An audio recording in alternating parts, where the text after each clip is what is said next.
Welcome to our channel. Today we how to authenticate WordPress with Google Sitekit properly, quick tutorial step by step clearly. To authenticate WordPress with Google Sitekit properly, start by logging into your WordPress dashboard. Once logged in, navigate to the Plugins section. Click on Add New to search for plugins. In the search bar, type Google Sitekit. Locate the Google Sitekit plugin from the search results. Click Install now to add the plugin to your site. After installation, click Activate to enable the plugin. Once activated, you will see a new menu item for Sitekit in your dashboard. Click on Sitekit to begin the setup process. A welcome screen will appear. Click on the Start Setup button. You will be prompted to connect to your Google account. Click on Sign in with Google. Choose the Google account you want to connect to your website. Review the permissions requested by Sitekit and click Allow.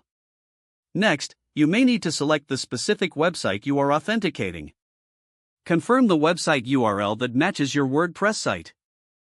Sitekit will now verify your ownership of the site through Google Search Console. If you have not set up Search Console yet, you can do so during this process. Follow the on-screen instructions to complete the verification process.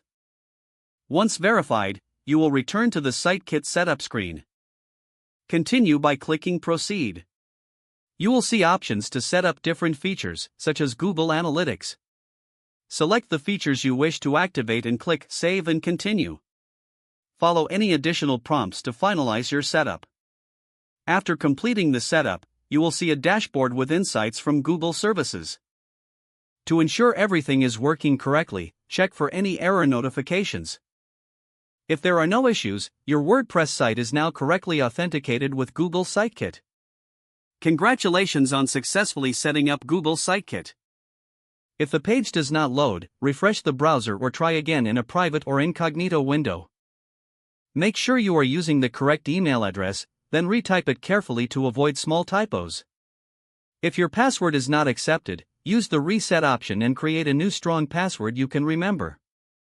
Check your spam folder for verification or security emails, then complete any requested confirmation steps. Don't forget to like this video and subscribe to our channel for more step-by-step tech guides.